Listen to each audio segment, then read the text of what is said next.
नमस्कार बंधुरा मनिका रान्नाघरे सबाइके स्वागत। तो बंधुरा आज के निये चले एसेछि होच्छे खिचुड़ी। तो एटा होच्छे सामा चाल।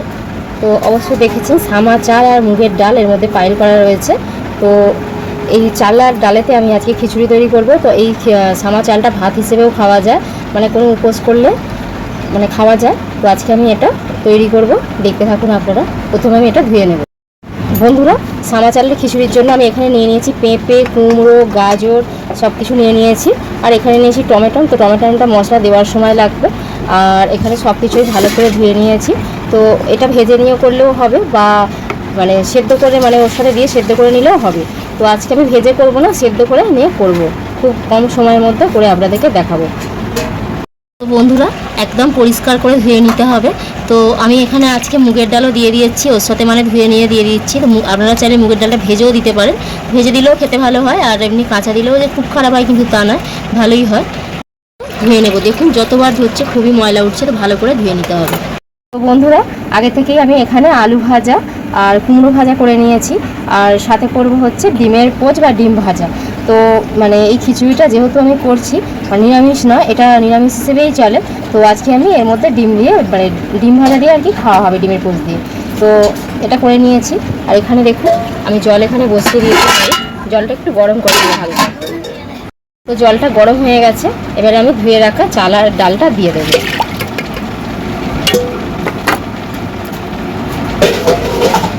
তো বন্ধুরা এবার দিয়ে দেবো ধুয়ে রাখা সবজি। এবার আমি ধুয়ে রাখা সবজিটা দিয়ে দেবো। এবার আমি চাপা দিয়ে ফুটতে দেবো। তো বন্ধুরা দেখতেই পাচ্ছেন এখানে একদম ফুটে গেছে। তো দেখুন ডাল, চাল আর সব কিছু সবজি ফুটছে এখানে। তো বন্ধুরা আপনারা ডালিয়ার খিচুড়ি মানে করেছি, দেখিয়েছি আপনাদেরকে, চালের খিচুড়ি দেখিয়েছি।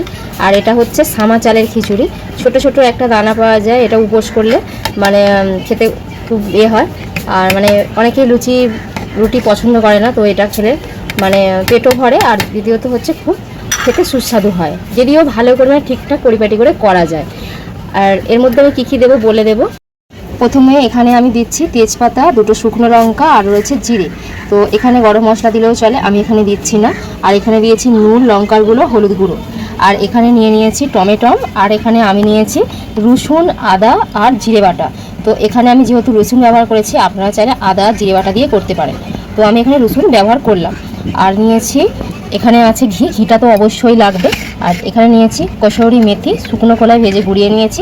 আর এখানে ধরে জিরে ভাজা মশলা করে নিয়েছি। আর এখানে রয়েছে লাল কাঁচা লঙ্কা গোটা দেবো, মানে যারা ঝাল খেতে ভালোবাসে ঝালের জন্য গোটা দিয়ে দেবো।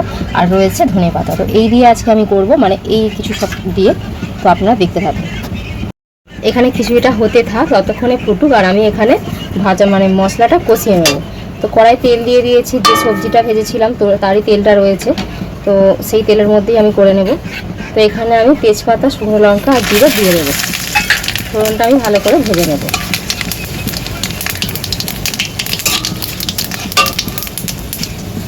তো বন্ধুরা দিয়ে দেবো হচ্ছে প্রথমে টমেটো। টমেটোটা একটু ভেজে নেব। তো বন্ধুরা এটাকে অনাবেরত নেড়ে যেতে হবে, না হলে নিচে ধরে যাবে। তো যেহেতু চালের থেকেও এটা বেশি আরও মানে ধরে যায় নিচে, সবসময় অনাবেরত নেড়ে।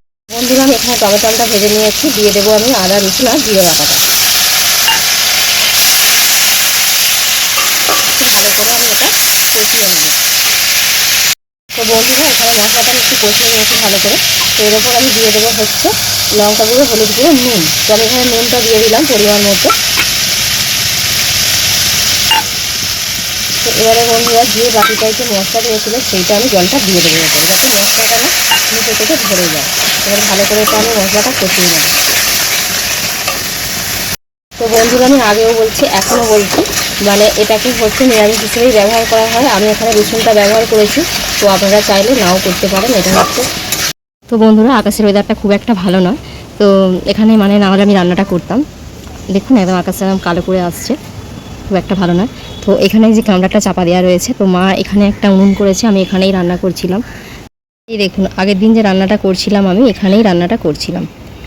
আর এখন মানে বৃষ্টি আসার জন্য মা চাপা দিয়ে দিয়েছে, নাহলে আমি এখানেই করতাম। তো বন্ধুরা এখানে একটা গাছ লাগিয়েছি, তো গাছটা হচ্ছে লেবু গাছ, গন্ধরাজ লেবু। আর দেখুন গাছটা লেবু হয়ে আছে। তো সেদিনকে গিয়েছিলাম, লেবু গাছটা কিনে নিয়ে এসেছি। নিয়ে এসে বাবা কী করেছে, টপের মধ্যে দিয়ে ভালো করে পরিপাটি করে বসিয়েছে। আর এখানে বাবাতে একটু গাছ লাগানোর মানে খুব শখ, তো লেবু গাছটা বসিয়েছে। তার পাশে চারিদিক থেকে মানে বাবা জবা ফুল গাছ দিয়েছে। আর এখানে এই যে দেখতে পাচ্ছেন এই গাছটা, এটা হচ্ছে আমাদা গাছ। তো এখানে বাবা একটা আমাদা গাছ বসিয়েছে, আর মানে হয়েছে আবার তাকে তুলে নিয়ে মানে বসিয়েছে। তারপর এখানে রয়েছে আপনার টককরমচা গাছ আর লঙ্কা গাছ, সব মানে যাবতীয় গাছ বসিয়েছে। আর দেখুন লঙ্কা হয়েছে কি সুন্দর। আর জায়গাটার মধ্যে যত মানে টুকু জায়গা ছিল, আর বাবা মানে কি মানে বসে থাকতে ভালোবাসে না, যতদিন না ঢালাই হচ্ছে ততদিন মানে বাবা গাছপালা বসিয়েছে। ওগুলো শসা গাছ, তারপরে আপনার হচ্ছে যেগুলো শসা গাছ দেখতেই পাচ্ছেন ফুল এসে গেছে। আর এখানে এইগুলো দিয়েছে ঢ্যাঁড়স গাছ, মানে ঢ্যাঁড়স গাছগুলো এত বড় বড় হয়ে গেছে, কিছুদিনের মধ্যে ঢ্যাঁড়স হয়ে যাবে। আর ওখানে তো রয়েছে গাছপালা, আকন্দ গাছ, মানে যাবতীয় বাবা গাছপালা দেয় আর হচ্ছে। তো বন্ধুরা মশলাটা দেখি কষানো হয়ে গেছে। তো আমি মশলাটা ভেজে রেখে দিলাম আগে থাকতে, মানে সময়ের জন্য করে নিলাম, তাড়াতাড়ি হয়ে যাবে। এবার এটা আমি গ্যাসটা অফ করে রেখে দেবো। ততক্ষণে ডালিয়াটা এই ছামা চালের খিচুড়িটা ভালো করে ফুটিয়ে নেবো। সবজিটা সেদ্ধ হতে এখনও একটু বাকি আছে, এটা ভালো করে সেদ্ধ করে নেব। তো বন্ধুরা দেখুন একদম ডালিয়াটা রেডি হয়ে গেছে, এই খিচুড়িটা রেডি হয়ে গেছে। তো এবার আমি ভাজা মশলাটা এর মধ্যে দিয়ে দেবো।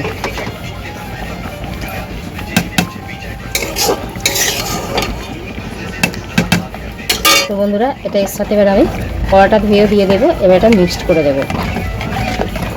কড়াটা ধুয়ে যে মশলাটা রয়েছে ওটাও আমি এর মধ্যে দিয়ে দেবো। তো বন্ধুরা একদম পুরো মশলা আমি দিয়ে দিয়েছি দেখুন। তো এটা একটু পাতলা লাগছে, পাতলা বলতে একটু জল দিয়েছি। তো এবার এটা আমি ফুটতে দেবো। আর এখানে যে আমি কাঁচা লঙ্কা রেখেছিলাম 5টা, তো সেই কাঁচা লঙ্কাগুলো আমি দিয়ে দেবো। এগুলো দিয়ে দেবো। তো কিছু ধনে পাতা আমি দিয়ে দেবো এর মধ্যে, যেহেতু এটা ফুটবে। আর ভাজা মশলাও দেবো কিছু, আর ওপর দিয়ে কিছু একটু দিয়ে দেবো। তো দিয়ে দিলাম। তো এবার এটা আমি মিক্সড করে দেবো। দিয়ে এটা আমি আবার অনবরত নেড়ে নেড়ে মানে ফুটতে দেবো। তো বন্ধুরা দেখুন একদম খিচুড়িটা হয়ে গেছে। তো এবার আমি ওপর থেকে দিয়ে দেবো হচ্ছে ভাজা মশলা, এখনও একটু ফুটছে। আর দিয়ে দেবো কসুরি মেথি, দিয়ে দেবো হচ্ছে ধনে পাতা, আর জাস্ট গন্ধ যা বেরিয়েছে না। আর দিয়ে দেবো হচ্ছে ঘি। তো বন্ধুরা অবশ্যই ঘিটা লাগবে, দিতে হবে। এবারে এটা আমি একটু নেড়ে নিয়ে বন্ধ করে দিলাম গ্যাসটা। এবার আমি এটা চাপা দিয়ে দেবো। তো এরপর আমি ভেজে নেব হচ্ছে ডিমের কোচগুলো, এটা আমি চাপা দিয়ে দেবো। তো বন্ধুরা এটা আমি করলাম হচ্ছে যেহেতু বর্ষা মানে বৃষ্টি বৃষ্টির মতো মানে লাগছে, আর ভাতের থেকে খিচুড়িটা খেতে খুব ভালো লাগে। তো তার জন্য আমি এখানে আমিষই তৈরি করে ফেললাম, নিরামিষ না। এটা চালের করলেও হতো, এখানে চাল ছেড়ে সামা চালের করলাম। তো বন্ধুরা ডিমের কোচগুলো আমি এইভাবে ভেজে নেব। দেখুন কড়াই একটা দিয়ে দিয়েছি। তো এরপর আমি দিয়ে দেবো একটু নুন, এসে দিয়ে দিলাম। আর দিয়ে দেবো একটু ভাজা মশলা। এইভাবে আমি একদম গ্যাসটা নরম রেখে করতে হবে। তো আমি কোচগুলো এইভাবে ভেজে নেব। তো বন্ধুরা দেখুন ডিমের কোচটা হয়ে গেছে। তো এটাই লাস্ট। দেখুন এইভাবে সব ডিমের কোচগুলো তৈরি করে নিয়েছি। এটা হয়ে গেলেই হয়ে যাবে। বন্ধুরা ওদিকে কোচটা হচ্ছে, আর এখানে খিচুড়িটা দেখুন, সামা চালের খিচুড়িটা একদম মানে কত সুন্দর বসে গেছে। তো একদম তো বন্ধুরা দেখুন আমার ডিমের পোচ একদম রেডি। তো একদম সামা চালের খিচুড়ির সাথে জমে যাবে। তো বন্ধুরা আমি থালায় রেখে দেখাচ্ছি আপনাদেরকে। তো বন্ধুরা অবশ্যই দেখবেন ট্রাই করে বাড়িতে। তো দেখতেই পাচ্ছেন এখন গরম গরম খুব একটা মানে লোভনীয় জিনিস, খেতে খুব ভালো লাগে। আর এই সব অবশ্যই ট্রাই করে দেখবেন। তো আজকের মতো ভিডিওটা এখানেই শেষ করলাম, টাটা। আর অবশ্যই দেখতে একদম ভুলবেন না।